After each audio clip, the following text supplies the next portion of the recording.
Welcome back to the Real Estate and Wealth Podcast with me, Tabitha Richardson. And today I have a guest for you guys. I have a mortgage loan officer, James Addy, who's going to talk about the loan process because I know a lot of you have questions on how to get pre-approved for financing. So welcome, James. Can you start off by just telling us a little bit about you and what you do? Okay. First and foremost, thank you for having me, Tabitha. My name is James Addy. I am a loan officer here in the DC metro area. I am with Movement Mortgage, and what my team does is specialize in helping borrowers get to the closing table. Awesome. Do you have a group of people that you generally help? So I would say I work with everyone. My areas of expertise tend to be on the FHA side and down payment assistance. I Okay. find that, sometimes those clients need a little bit of help, and I possess the knowledge and have the team to help them out. So tell us what down payment assistance is. Okay, so down payment assistance is a specific type of loan program available to people who, let's say, maybe you have the employment and the credit, right? But you just don't have the money. Down payment assistance is designed to help meet you where you are.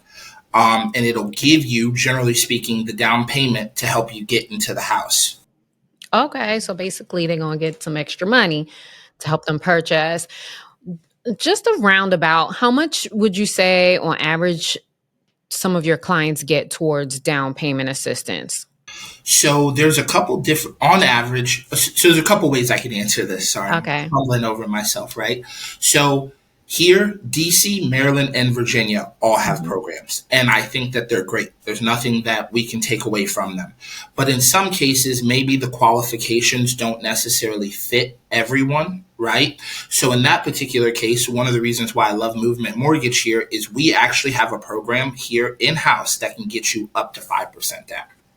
So what does that in-house mean? I understand it, but I want to make sure the audience understands what does that mean when it's an in-house program compared to maybe a government program. So in-house means that it is here with us at Movement Mortgage. Movement Mortgage is giving you our money, right? It's not like a special fund. I know we've seen the programs in DC run out of money before. The Maryland program has run out of money. We have, I'd like to say, an unlimited supply of money to give away to our clients. Okay.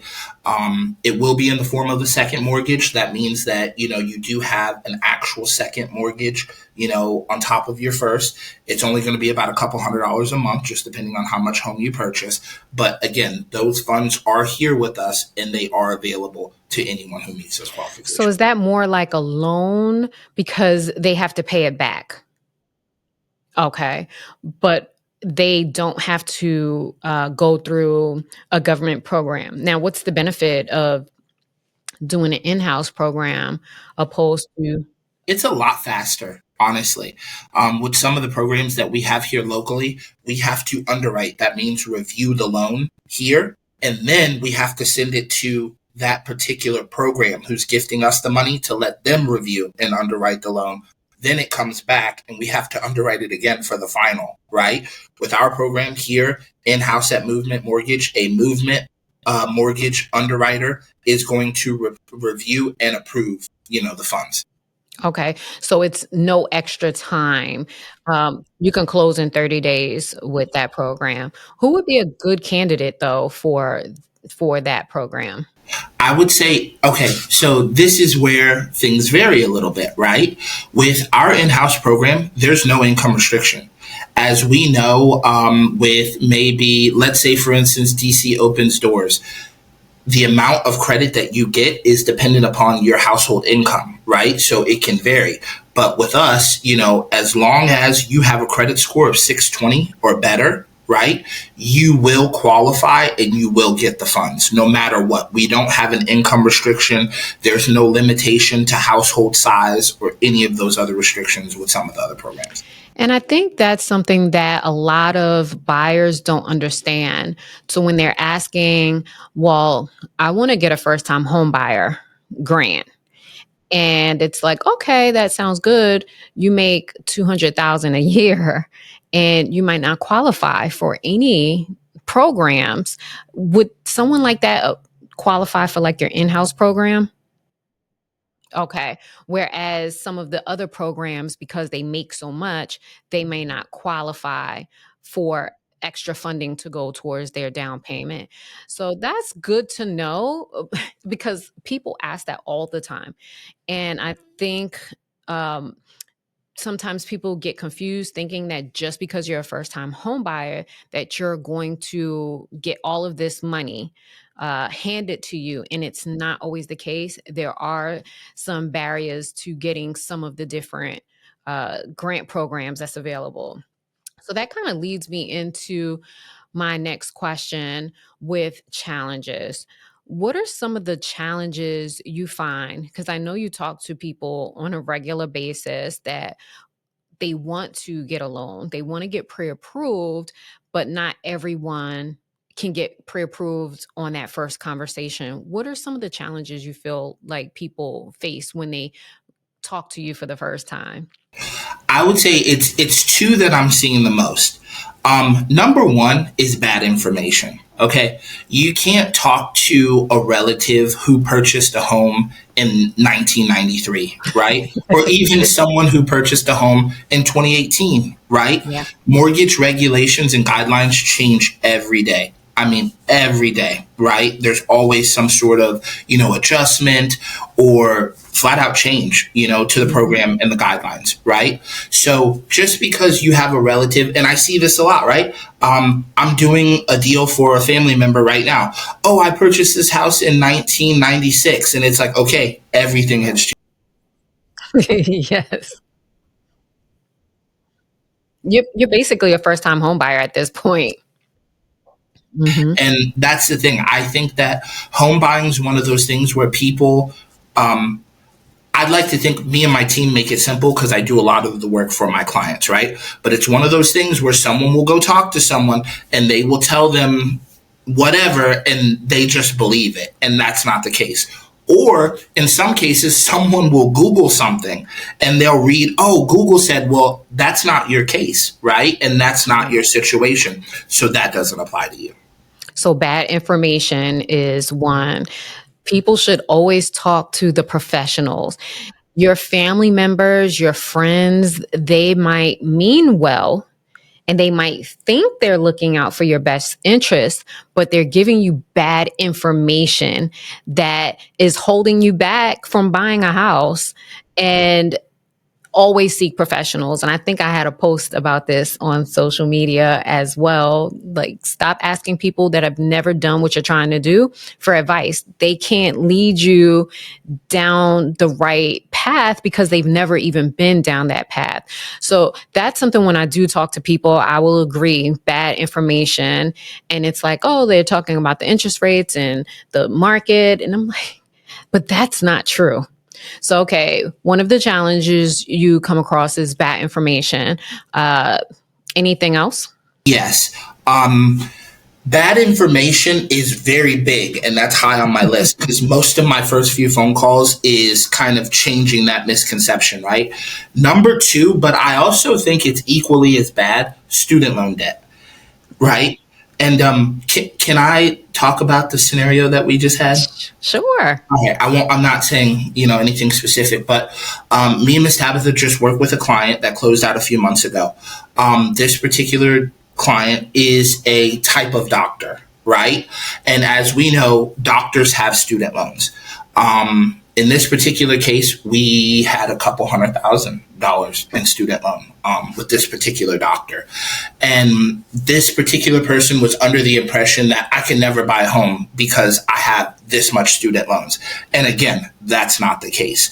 I know we're seeing right now in the news, right? We're having a situation with student loan forgiveness, okay? And student loan forgiveness is great. Look, they didn't forgive that much of mine. I mean, I'm grateful that they, forgave a few $10,000, but they didn't forgive much.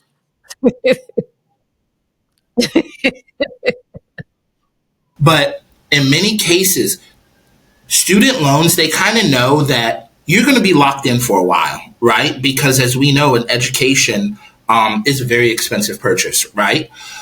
With that being said, there are so many options to get those student loan payments down. Okay. And this is where I think, me personally, I get set apart from other lenders. I know a lot about student loan debt. Okay. For instance, most people don't know this, but you can get on an income-based repayment plan based on your current income, right? So you may owe, on average, I see a lot of people owing $100,000 or more, right?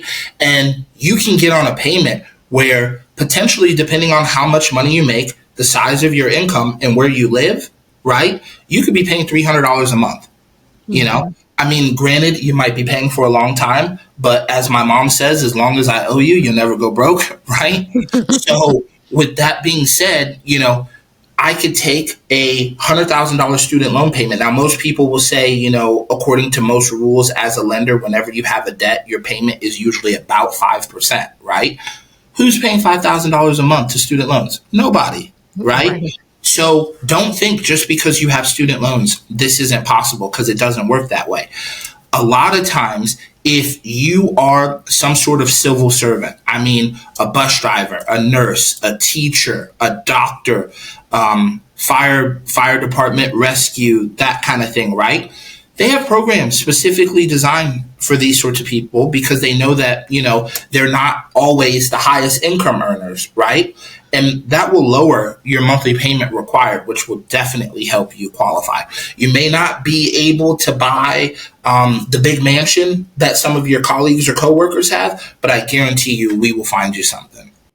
So speaking of student loans, what about the people that are in deferment that would like to purchase? So I get this one a lot, and that's a great question.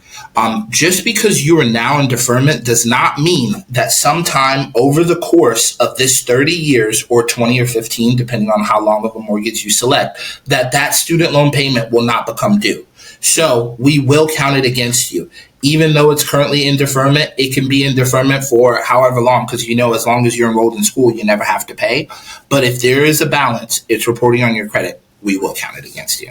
Now, what about the people that are in deferment that are not in school any longer? So they might be a 12-month deferment. So in that particular case, I will take a look at your actual balance, and I have a calculation where there's a minimum, right? So I'm basing on this balance, I think your minimum payment will be about X. Okay. So there's no requirement that they have to come out of deferment and start making payments? Correct. No, there isn't.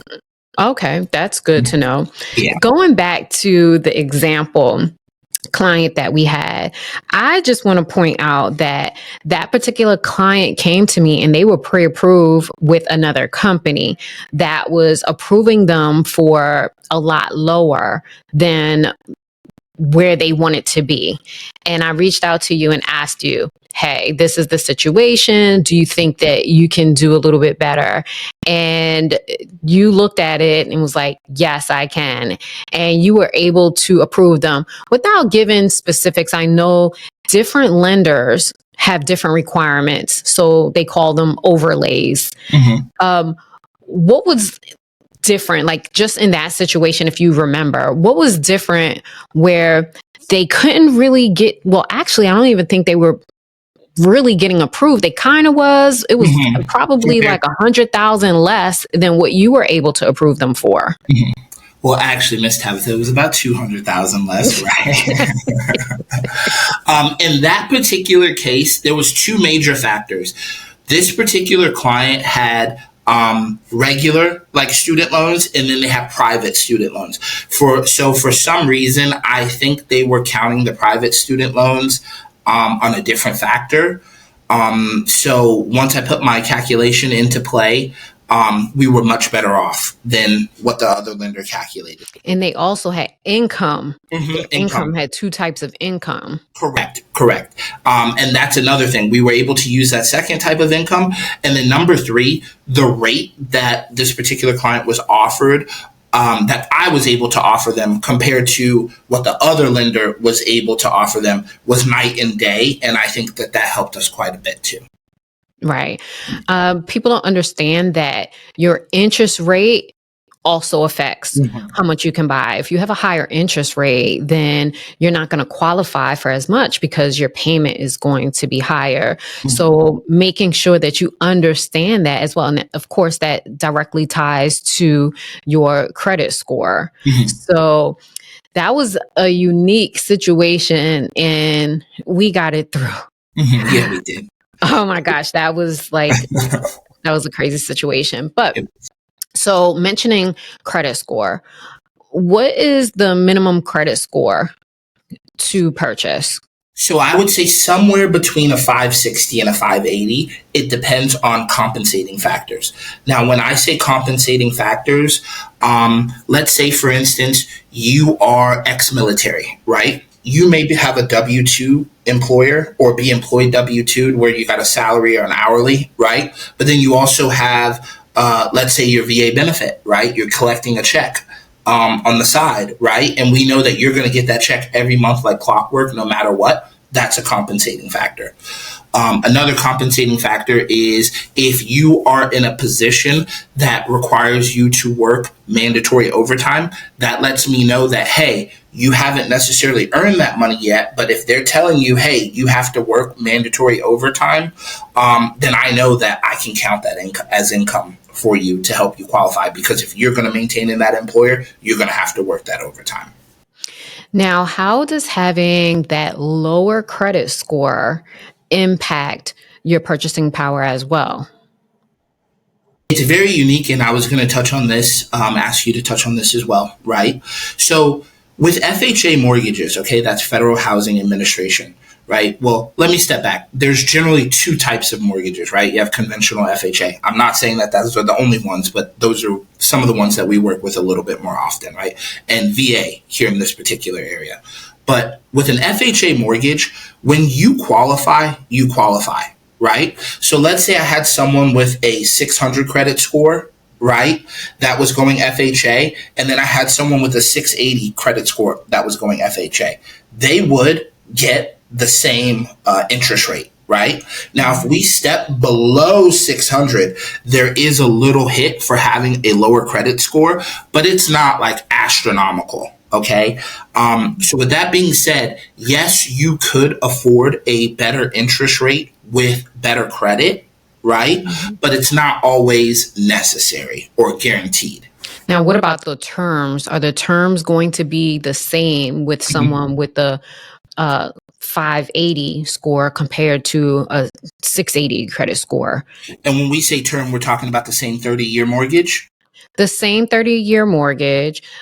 You're saying that the interest rate is going to be impacted, but not that much. Are any other terms impacted? Not really. Outside They of the don't need any closing. more money? Right. And I was going to say outside of the closing. So let's say, for instance, you had that 560 or 580 credit score versus the person at 680. Our underwriter may condition you to say, okay, in the event of an emergency, we want to see 2-3 months of reserves, right? And that's just showing that you have access to this money. We don't necessarily need it for the transaction, and we're not going to collect it at closing, but we just want to see on paper that you have it. You would be required to show, let's say anywhere from 6 to 3 months of reserves versus someone with a 680, they may be conditioned to not have any reserve whatsoever. So reserves, could it be like a 401k statement? Absolutely. Just Okay. showing that you have access to that money. Now, I will say when you have a 401k or let's say an IRA or some sort of a brokerage account, as we like to call them, if you have funds there, I might only calculate, let's say you have 50,000, right? When I'm doing your loan application, I might actually only count half of that. So although it's 50,000 on paper, I'm going to say, okay, you only have 25,000 because we know the market fluctuates. And then of course you have to pay a fee to access that money. So just depending on where you live, and your particular qualifications, you may have to pay more to access those funds in the event of emergency. Now, what about the situation for the buyer that has over a 700 credit score? are there any benefits to having the higher score? Absolutely. So in that particular case, we would start to look at what's called a conventional mortgage versus an FHA mortgage. With a conventional mortgage, that's what we call risk-based pricing. Okay. So we're going to look at several factors. We're going to take a look at your actual credit score. We're going to look at your overall DTI, that's debt to income, how much you make in relation to what's reporting on your credit and those minimum liabilities. Okay. Mm-hmm. And then number 3, we're going to actually be taking a look at the property. If you were, let's say, for instance, buying a single family home versus a condo, you will get a slightly better interest rate on the single family home versus purchasing a condo. Maybe your rate would be probably about 0.25% higher. Now, why is that? Why is the rate better depending on what type of home you buy? Generally speaking, when you're in a condo or let's say a townhome, we know that, this home, this model is specifically this square feet, right? So if I was looking at 2 homes that were, let's say, 1,600 square feet, right, and had a very similar layout, the only difference is maybe home A has marble countertops where home B is still what the builder put in that home originally X amount of years ago, right? So the value of your home can only increase with so much. So that's why they keep those things in mind. Okay. And with the higher credit score, generally speaking, you would recommend going conventional. Now, does that require more out of pocket going a conventional loan compared to an FHA loan? Not at all, actually. Out of pocket, you're still going to be paying your down payment, right? And we do have conventional programs where you can put down 3% versus 5%, okay, whether you're a first-time home buyer or not, right? Versus FHA, you have to put down 3.5%. So in some cases, conventional could mean that you're bringing less money to the table. But you need a better credit score to go conventional compared to FHA. So an FHA loan was designed for a first-time home buyer to have a lower down payment for them to be able to get into a house. And the debt to income ratio is also higher. They're allowed more debt on an FHA loan compared to a conventional loan where you can't have as much debt. But with... Mm-hmm. I would say, can I build on that for just 1 second? Debt to income. It's something that we talk about, we hear about, you may not know what it's about. Again, that's how much money you make on a month-to-month basis versus, what you owe, those obligations. So 2 quick things I want to break down real quick. Number 1, when we're looking at your income, I'm looking at your gross, okay? So if you have... Before taxes, right. So if you're making $120,000 a year, I'm going to divide that by 12. That means you make $10K a month. Now, I know you have taxes, your 401k, all of your health insurance, those deductions coming out, but we're still looking at that before tax number, okay? Mm-hmm. So that helps. Now, I will say, changing gears a little bit, working with us here at Movement Mortgage, right? I can only give you a mortgage, okay? I know that we do own a bank, right? But actual banks, Wells Fargo, Navy Federal, well, Navy Federal is technically a credit union, but similar concept. Wells Fargo, Bank of America, Citibank, Chase Bank. Since COVID, these banks have changed their regulations. Okay, so I will say with me on an FHA mortgage, you can quote this 56.99%. Okay, that means how much you make in relation to your new mortgage payment and those debts that you owe. That number can go up to 56.99. Okay, Bank of America has made some real numbers. Yeah, let's do that. So if they made 120,000 divided by 10, I'm sorry, 120,000 divided by 12, which is 10,000 per month times 55 point what? 56.99.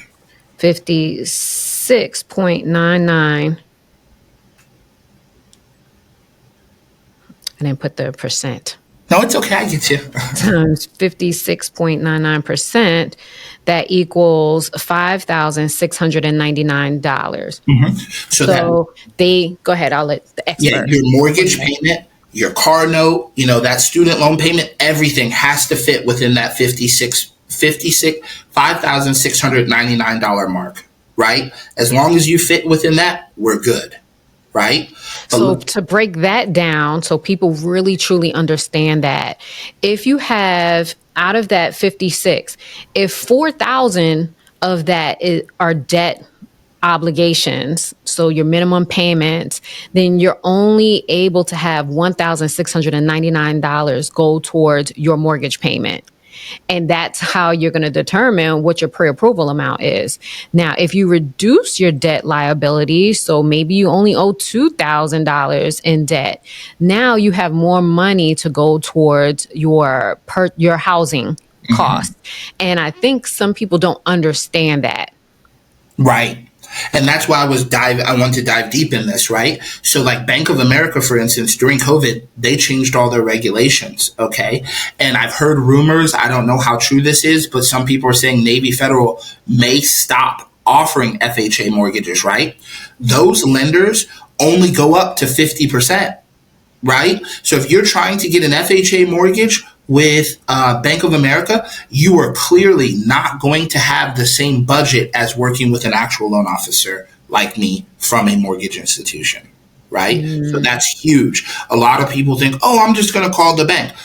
You may qualify with your bank, okay? And we've been hearing all kinds of stuff about, unfair treatment with Bank of America and some of these other financial institutions, right? But that's the thing. They changed their guidelines because whenever you're dealing with a bank, they are working with funds that are FDIC insured, right? That bank has shareholders. That bank has a board, and they have to protect that money because the guidelines from the Federal Reserve and the powers that govern, FDIC, the powers that govern those banks, they have to retain a certain amount of money on hand. So they can't give you as much to purchase that home as we can. So you explained like how the bank is. So what is a mortgage company? Is it that you guys only deal in mortgages? You don't have any other products but mortgages? Oh, here's another one.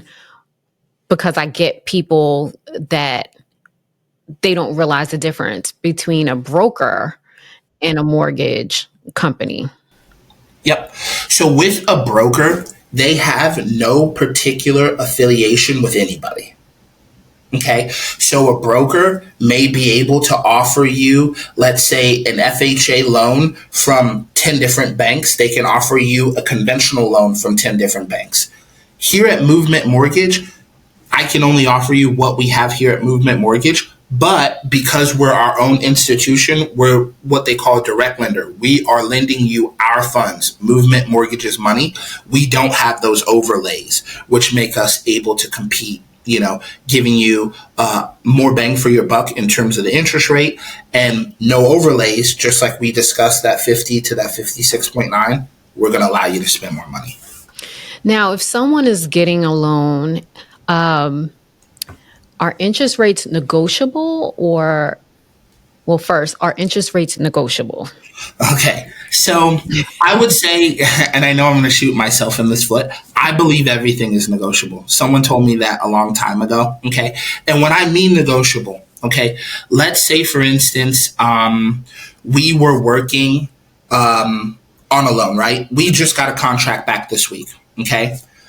I will look at certain things. When is the deal closing? Okay. And depending on when the deal is closing, maybe I realize, okay, I don't have to lock this loan for a whole 30 days. I can maybe lock it for 25 days, or in some cases, maybe 15 days, right? We're going to close this one a little bit quicker. In those cases, we get a little bit of wiggle room, right? So let's say I was going to lock your loan for 15 days versus 30. We do have a little margin there, which we could potentially move down to help you get a better rate. Okay. What can someone do to decrease the interest rate? What options do they have? To decrease their interest rate? I would say the biggest option that you have, right? And I say this in terms of knowing your budget, okay? Don't max yourself out, because if I tell you, hey, you only qualify for a home at 400,000, you can't come back with a home that's 520,000 and expect it to work, right? That's a huge gap. So as long as you don't maximize your budget, we have that room there that we can play with. A lot of times, maybe we can see if there's a rebate, right? Right now, as we speak, Howard County, Baltimore County, and Anne Arundel County have a program where you can get $2,500. Now, I know it's not a lot. I'm not saying, $2,500 we can ride off into the sunset, okay? But if you're maxing your budget out, there's parameters and guidelines there. If you've maxed your budget out, you may not qualify for that $2,500, right? And again, I'm not saying $2,500 is the best thing since sliced bread, but we can do a lot with that $2,500 if you're someone who qualifies. But how does that help you decrease the interest rate? So if you quoted 6.5 and the buyer's trying to get a lower interest rate. Mm-hmm. So in that particular case, maybe we can use that $2,500 to buy down your interest rate, right? Or if you're in a situation where, let's say, for instance, you came to me, and most people, one of the things I'm going to ask you is, okay, cash on hand, how much money did you have to use in this transaction?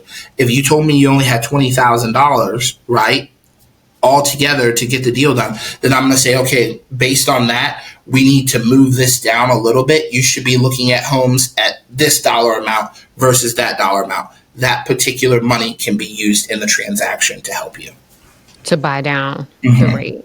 And just in case someone doesn't understand what the buy down the rate is, so you pay a point to get a lower interest rate. And by a point, you mean 1% of your loan amount, correct? Okay. Are there any other ways that someone could get a lower interest rate? I've seen some one-off cases where, like, for instance, I've done several loans in the past few years for people who work for Metro. Metro has a little program where if you've been working at Metro for XYZ, right, they'll give you X amount of dollars towards this. We can use that to buy down your interest rate as well. Okay. But it's a very weird time because I don't know that I would tell my clients to buy down the rate because we're all in anticipation of interest rates coming down, right? So I would say, for the immediate future, let's focus on getting you in the house. In 6 to 8 months, that home is going to go up in value. That difference, that delta there, is your equity. We can play with that equity to help you get a better rate in the future. Now, will they have to pay closing costs again? They will, but it's only a portion of the actual closing costs that you paid to get into the house. And in most cases with the refinance, I have a little trick to give you some money back to help you offset those closing costs. But you don't need the money to come out of your pocket. Out of your pocket, correct. It will come out of the equity that usually out of the loan, correct. Yep. Okay. And just for some people that might be credit challenged, do you have any recommendations on what they can do, or someone that came to you, an example of someone that may have come to you who their credit wasn't where it needed to be, like any recommendations to help people? Okay. So number one, and this is one of the biggest things I see all the time, accurate information. Okay. I have a client that we just closed a few weeks ago. Her student loans reported double on her credit report. Okay. So if she would have spoken with anyone but me, right, they may have not caught that. They could have thought, oh, these are student loans. But I was able to tell, hey, this is a duplicate, and let me explain to you why. So I can't stress that enough. Accuracy, right? Even sometimes people are authorized users on a credit card. Okay. That means that this credit card belongs to, for the sake of explanation, you, Miss Tabitha, and you told me, okay, James, you can, I'm going to add you on my credit card account. Right. And I'm like, oh, Miss Tabitha, you're wonderful. Thank you. Right. With that being said, the way it reports on my credit, technically speaking, I wouldn't have to count that debt against myself because I'm only an authorized user. It's not actually my account, right? It's actually someone else's account. In those particular cases, I can void out that liability. Another one that I would say is the student loan situation. There is a specific way to calculate your student loan debt, okay? Some lenders use these factors, some lenders don't. that has a huge impact. And lastly, I would say just like, if let's say for instance they get me like this all the time, okay? I have a Macy's credit card. Let's say for instance you go to Macy's. Macy's. Yeah. Yeah. Hey, Christmas is coming up, so we're definitely going to be using that pretty soon, right? And this is something that Macy's does. If you use the Macy's credit card, they give you like what, 10% off? I don't know. Yeah, something like that. You use the credit card, you get 10% off. Okay. Now, let's say, for instance, the item that you bought was only $200. Okay. So your minimum payment is now only going to be $25. Okay. Well, if you did the math at the time when you qualify, right, your mortgage is 30 years. So that's 360 months. If you took $25 and multiplied that by 360, that would be roughly $9,000. So just think, that's $9,000 you're cutting yourself short, right? That's the difference between getting that house at 390 and getting that house at 400, right? Well, 390 versus 399, right? But there goes your difference right there. So use your credit smart, right? I might pull your credit So and you might tell them to pay that off. right, exactly. And now you're going to qualify for more. In some cases, I've seen some clients where, let's say, for instance, they went out and bought a brand new vehicle. Okay. And, that payment coming out the gate is a little bit higher. I've even recommended to a couple clients, hey, maybe we should try refinancing this auto loan. You can still pay, that minimum where you are. But if we were to refinance your car, it would drop your payment this much. Just imagine how much more you could have to spend on a home versus, leaving your car the way that it is could actually hurt you. So I just wanted to add that Authorize user, because that is a great way to help boost your credit. But you have to make sure the person that you're going on as an Authorize user, they have good credit history with that particular card. Otherwise, they can do damage. It can have the reversed effect on you because they don't have good credit history. So now you thought you were going to get a boost and you don't. You're inheriting all the bad opposed to all the good. Yep. Absolutely. Right. So that's a big one, making sure that they have good credit history. So anything else that I didn't ask you that you wanted to add for the viewers that might be looking to purchase a home, but maybe they might be scared, they're not sure? Any advice for them? Yeah. In general, just ask. You'll never know unless you ask. And when we're talking about purchasing a home, I believe that there's no such thing as a stupid question, right? Anything that you may have heard, anything that someone told you, you saw on Google, whatever the case may be, just ask, because a lot of times we're going to be able to clear that up for you. And some of those things might not actually apply to you. Like we used before, that relative who purchased the home back in the 90s, the regulations are completely different. Just because they had to do XYZ, such and such, doesn't mean that you have to.